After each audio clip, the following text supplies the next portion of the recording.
अस्सलाम वालेकुम दोस्तों, मेरा नाम है बिलाल शकूर और आप देख रहे हैं मेरा चैनल इन्फॉर्मेटो। वैसे ये फिनोमेना जून 2009 में हुआ था। जापान के मुख्तलिफ इलाकों के लोगों ने हैवी बारिश के बाद घरों को छोड़ दिया। हर जगह मछलियाँ, मेंढक और टैडपोल्स को ढूंढने के लिए खेत, सड़कें, सहन और छतें इन आबी जानदारों से भरी हुई थी। एक आदमी अपने ट्रक पर 13 मछलियों को देखकर हैरान हो गया। कोई नहीं जानता था कि ये बेजार बारिश कहां से आई है, लेकिन एक मशहूर थ्योरी ये है कि एक ताकतवर तूफान इन सब क्रीचर्स को उठा लेता है और इन्हें हवा के रास्ते से ले जाकर किसी इलाके में गिरा देता है।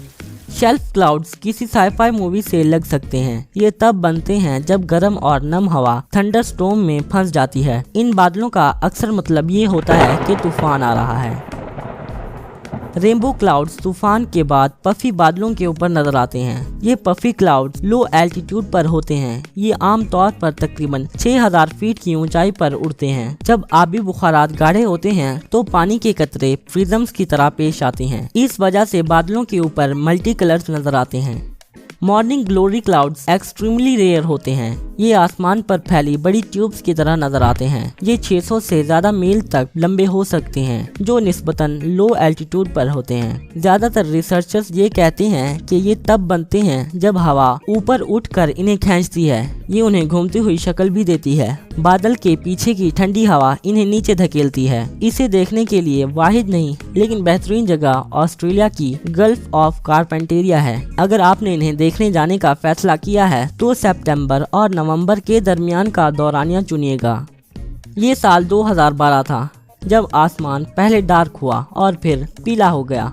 इसके बाद छोटी नीली बॉल्स जमीन पर गिरना शुरू हो गईं। यूएस के आदमी ने इन्हें एक तूफान के बाद देखा। वो अपने गैराज में जा रहा था जब उसने जमीन पर बर्फ के साथ कुछ अनयूजुअली ब्राइट चीज देखी। जब रिसर्चर्स ने इनकी जांच पड़ताल की तो उन्होंने पाया कि ये जेली बॉल्स इस मटेरियल से बनी हुई थीं जिससे डायपर्स बनते हैं, जो लिक्विड को अब्सॉर्ब करता है। अभी भी पता नहीं चला कि ये बॉल्स आसमान से क्यों गिरी और शायद पिघलती हुई बर्फ ने पहले से ही मौजूद ज़रात को पलक झपकते फैला दिया। आसमान पर बड़े गांठ जैसे बादल मैमेटस क्लाउड्स कहलाते हैं। ये आपको महसूस करवा सकते हैं कि आसमान शायद गिर रहा है। ज्यादातर बादल तब बनते हैं जब हवा आसमान की तरफ उठती है, लेकिन मैमेटस क्लाउड्स नहीं। ये तब नजर आते हैं जब ठंडी और नम हवा नीचे जाती है और ड्राई एयर से मिलती है। नतीजे में ये यूनिक बादल आसमान पर नजर आते हैं। बाय द वे, अगर आपने इन्हें ऊपर देखा तो बुरा मौसम तकरीबन करीब है। कलरफुल नेक्रेस क्लाउड्स आसमान पर बहुत ऊंचाई पर बनते हैं। मेरा मतलब किसी जहाज की उड़ने की ऊंचाई से दुगनी ऊंचाई पर। इतनी ऊंचाई पर मौजूद हवा बहुत ड्राई और ठंडी होती है। यहाँ के आइस क्रिस्टल्स आम बादलों के क्रिस्टल से बहुत छोटे होते हैं। वो रोशनी को मुख्तलिफ सिमत में फैलाते हैं और ये इन बादलों को इतनी खूबसूरत लुक देता है।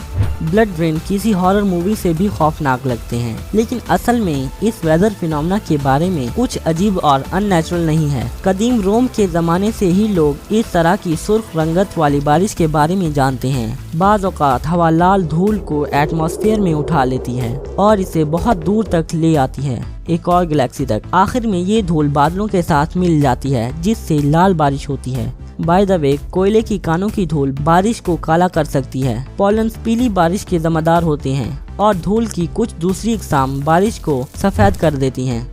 ऑस्ट्रेलिया में कभी कभार मकड़ियों की बारिश होती है। ये इस वजह से है क्योंकि ये क्रीचर्स उड़ सकते हैं। ये सफर करने का बहुत ही अनयूजुअल तरीका है। एक मकड़ी किसी दरख्त या झाड़ी की टॉप पर जा बैठती है और फिर ये जाल को ऊपर फेंकती है। ये जाल इन्हें हवा के साथ उड़ जाने में मदद देता है। इन्हें उड़ता देखना आसान नहीं है, लेकिन बाज़ औक़ात अगर मौसम नम और नाखुशगवार हो तो ये बड़े पैमाने पर नीचे गिरते हैं और फिर आप आसानी से इन्हें देख सकते हैं। लाखों मकड़ियाँ किसी बेहतर हालात की जगह को ढूंढने के लिए सफर पर निकल पड़ती हैं। ऐसा महसूस हो सकता है कि बाहर स्नोफॉल हो रहा है, लेकिन नहीं, ये मकड़ियाँ हैं जो जमीन पर गिर रही हैं।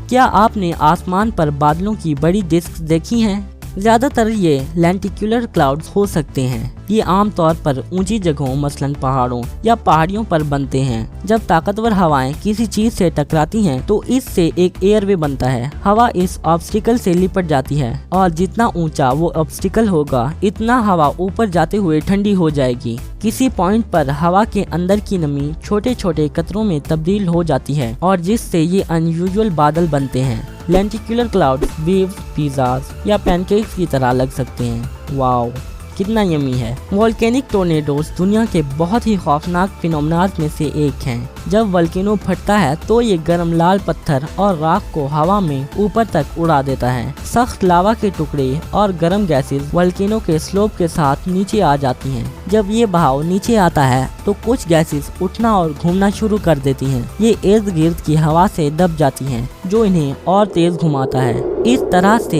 एक वोल्केनिक टोर्नेडो पैदा होता है। लकीली इस फिनोमेना का लाइफ स्पैन बहुत कम होता है। 19 मार्च 2018 को अलाबामा की आबादी को जान बचाने के लिए भागना पड़ा, वरना आसमान से गिरते हुए बर्फ के बड़े टुकड़े इनसे टकरा जाते। ये बदनाम हेलस्टॉर्म था, क्योंकि कई लाख डॉलर्स का नुकसान हुआ। हेलस्टॉर्म के बाद वो इलाका बहुत उदास लग रहा था। दुकान की टूटी खिड़कियां, कार की चिकनाचूर विंडशील्ड्स, बस्टेड बिलबोर्ड, छतों में सुराख। कम अज कम रिसर्चर तब एक्साइटेड हुए जब उन्हें कोलमैन के टाउन के पास एक हेलस्टोन मिला।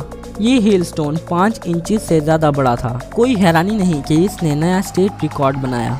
सिलेंड्रिकल स्नो डोनट्स तब बनते हैं जब एयर स्नो बॉल बनाने की कोशिश करती है। ये बर्फ को उस एरिया में घुमाने से शुरू होता है। अगर ये एक असली स्नो बॉल होती तो इसके वजन की वजह से हवा इसे हिला ना पाती, लेकिन स्नो डोनट्स का सेंटर खाली होता है। ये इसलिए है क्योंकि इसकी अंदरूनी लेयर बारीक होती है और आसानी से घूम जाती है। जब ये डोनट बनता है ये इसे स्नो बॉल से हल्का बनाता है। अनफॉर्चुनेटली आप इन्हें ढूंढने के लिए नहीं जा सकते। ये रेयर होते हैं क्योंकि इनके बनने के लिए खास कंडीशंस का होना जरूरी है। मूनबो रेनबो से ज्यादा रेयर फिनोमेना होते हैं। ये डायरेक्ट सनलाइट के बजाय मूनलाइट से बनते हैं और सिर्फ तब बनते हैं जब चांद पूरा और करीब हो। मूनबोज हल्के होते हैं और अक्सर सफेद नजर आते हैं, लेकिन ये सिर्फ एक इल्यूजन है। इंसानी आँख इसके सारे रंगों को देखने के लिए इतनी सेंसिटिव नहीं होती। लाइटनिंग बॉल्स लाइट के छोटे फ्लोटिंग स्फीयर्स होते हैं। वो ऑरेंज, येलो और हत्ता के लाल भी हो सकती हैं। कभी कभार लाइटनिंग बॉल्स आसमान से उतरती हैं। कुछ और केसेस में ये कहीं से भी जाहिर हो जाती हैं, जो जमीन से कुछ ऊपर हवर कर रही होती हैं। ये कोई हरारत या आवाज पैदा नहीं करती। लाइटनिंग बॉल्स किसी चीज से टकरा कर बाउंस कर जाती हैं। अगर वो किसी इलेक्ट्रिकल चीज के करीब आए, जैसा कि टीवी, ये आमतौर पर पॉप की आवाज के साथ गायब हो जाती हैं और पीछे सल्फर की खुशबू छोड़ जाती हैं। लेकिन लाइटनिंग बॉल्स फटकर आग भी लगा सकती हैं। साइंसदान यकीन करते हैं कि लाइटनिंग बॉल्स थंडरस्टॉर्म से जुड़ी हो सकती हैं, लेकिन अभी तक इसका कोई ठोस सबूत नहीं है। फॉग बोज तकरीबन सफेद, दरमियान से पेल ब्लू और बाहर से हल्की लाल होती हैं। आपके एक फॉग बो को ठंडे समंदर में देखने के ज्यादा चांसेस हैं जब गर्म हवा बहुत ठंडी हवा के कांटेक्ट में आती है। ये फिनोमेना तब भी होता है जब सूरज ब्राइट हो और फॉग इतनी पतली हो जिससे लाइट गुजर सके। पेल्स हेयर बारीक लावा से बने धागे होते हैं। ये गोल्डन और खूबसूरत लगते हैं, लेकिन इन्हें उठाने का मत सोचिएगा। हाँ, ये आपको नुकसान पहुंचा सकते हैं। समटाइम्स हवा वोल्केनो से आते ड्रॉपलेट्स को उठा लेती है। ये वहां से कई मीलों दूर आ जाते हैं और ये सुपर थिन ग्लास वायर्स में तब्दील हो जाते हैं, जो हेयर लावा भी कहलाते हैं। इनमें से कुछ 6 फीट तक लंबे हो सकते हैं। मार्च 2018 को मॉडर्न नेवाडा में जिन्होंने आसमान की जानिब देखा, उन्होंने दुनिया के मोस्ट रेयर और बेजार बादल को देखा। ये एक हॉर्सशू क्लाउड था। ऐसे बादल तब बनते हैं जब ये गर्म उठती हवा के रास्ते में आ जाते हैं। ये हवा न सिर्फ इन्हें इनकी इम्प्रेसिव शेप देती है, बल्कि इन्हें स्पिनिंग मूवमेंट भी देती है, लेकिन आपको जल्दबाज होना चाहिए।